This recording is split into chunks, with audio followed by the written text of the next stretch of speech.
शिवरात्रि पर भगवान शिव पार्वती की शादी हुई थी, इसलिए इस पर्व को भगवान की विवाह वर्षगांठ के रूप में मनाया जाता है। भगवान शिव से जुड़ी कई ऐसी बातें हैं जिनके बारे में आप नहीं जानते होंगे। इन कहानियों में कई रहस्य छिपे हुए हैं, आइए जानते हैं। माँ काली के चरणों के नीचे मुस्कुराते हुए शिव। भगवान शिव महादेव माँ काली के चरणों के नीचे भी मुस्कुराते हैं। भगवान शिव क्रोध और उग्रता के प्रतीक है, फिर भी वह सबसे उदार रूप में है। ऐसा क्यों, आइए बताते हैं इसके पीछे की वजह। एक बार काली माँ बहुत ज्यादा क्रुद्ध अवस्था में थी। कोई भी देव, राक्षस और मानव उन्हें रोकने में असमर्थ था। तब सभी ने माँ काली को रोकने के लिए सामूहिक रूप से भगवान शिव का स्मरण किया। महाशक्ति जहाँ जहाँ कदम रखती वहाँ विनाश होना निश्चित था। भगवान शिव ने भी यह अनुभव किया कि वह महाशक्ति को रोकने में समर्थ नहीं है। तब भगवान शिव ने भावनात्मक रास्ता चुना और उन्हें रोकने पहुँचे। भोलेनाथ माँ काली के रास्ते में लेट गए। जब माँ काली वहाँ पहुँची तो उन्होंने ध्यान नहीं दिया कि भगवान शिव वहाँ पे लेटे हुए हैं और उन्होंने शिव की छाती पर पैर रख दिया। अभी तक महाशक्ति ने जहाँ जहाँ कदम रखा था वहाँ सब कुछ खत्म हो चुका था, लेकिन यहाँ अपवाद हुआ।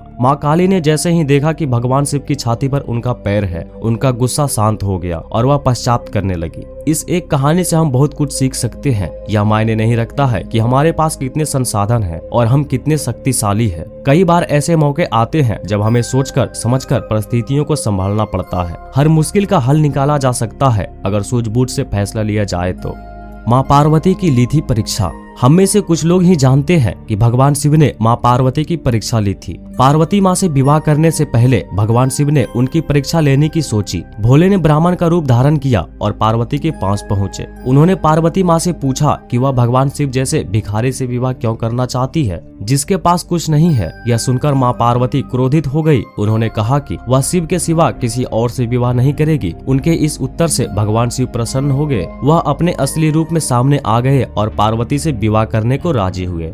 इसलिए पूरे शरीर पर भस्म लगाते हैं शिव। भगवान शिव पूरे शरीर पर भस्म लगाए रहते हैं। शिव भक्त माथे पर भस्म का तिलक करते हैं। शिव पुराण में इस संबंध में एक बहुत ही दिलचस्प कहानी मिलती है। एक संत था जो खूब तपस्या करके शक्तिशाली हो चुका था। वह केवल फल और हरी पत्तियां खाते थे, इसलिए उनका नाम प्रनंद पड़ गया था। अपनी तपस्या के जरिए उस साधु ने जंगल के सभी जीव जंतुओं पर नियंत्रण स्थापित कर लिया था। एक बार अपनी कुटिया की मरम्मत के लिए लकड़ी काट रहे थे, तभी उनकी अंगुली कट गई। साधु ने देखा कि अंगुली से खून बहने के बजाय पौधे का रस निकल रहा है। साधु को लगा कि वह इतना ज्यादा पवित्र हो चुका है कि उसके शरीर में खून नहीं बल्कि पौधे का रस भर चुका है। उसे इस बात की बहुत ज्यादा खुशी हुई और वह घमंड से भर गया। अब साधु ने खुद को दुनिया का सबसे पवित्र शख्स मानने लगा। भगवान शिव ने जब यह देखा तो उन्होंने एक बुढ़े का रूप धारण किया और वहां पहुंचे। बूढ़े व्यक्ति के भेष में छिपे भगवान शिव ने साधु से पूछा कि वह इतना खुश क्यों है। साधु ने वजह बता दी। सब बात जानकर उसे पूछा कि ये पौधे और फलों का रस ही तो है, लेकिन जब पेड़ पौधे जल जाते हैं तो वह भी राख बन जाते हैं। अंत में केवल राख ही शेष रह जाती है। बूढ़े व्यक्ति का रूप धारण करे शिव ने तुरंत अपनी अंगुली काटकर दिखाई और उससे राख निकली। साधु को एहसास हो गया कि उनके सामने स्वयं भगवान खड़े हैं। साधु ने अपनी अज्ञानता के लिए क्षमा मांगी। ऐसा कहा जाता है कि तब से ही भगवान शिव अपने शरीर पर भस्म लगाने लगे ताकि उनके भक्तों को यह बात हमेशा याद रहे कि शारीरिक सौंदर्य का अहंकार ना करे बल्कि अंतिम सत्य को याद रखे।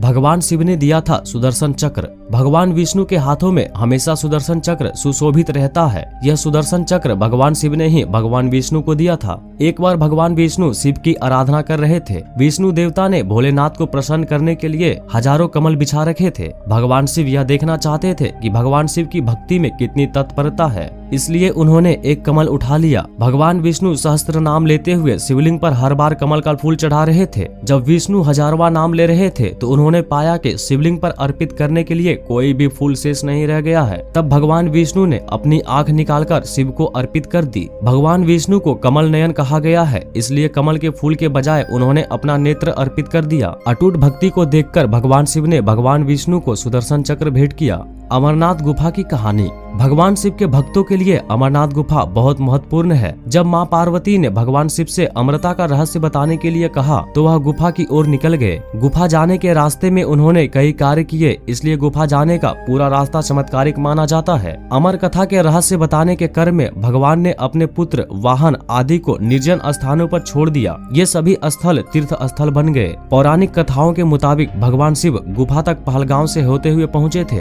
दोस्तों, दोस्तों मुझे उम्मीद है ये वीडियो आपको बहुत अच्छी लगी होगी। अगर वीडियो आपको अच्छी लगी है तो वीडियो को लाइक करें और साथ ही हमारे चैनल को सब्सक्राइब करें ताकि आने वाली वीडियो को आप मिस न कर सके। मिलते हैं अगली वीडियो में, तब तक के लिए जय।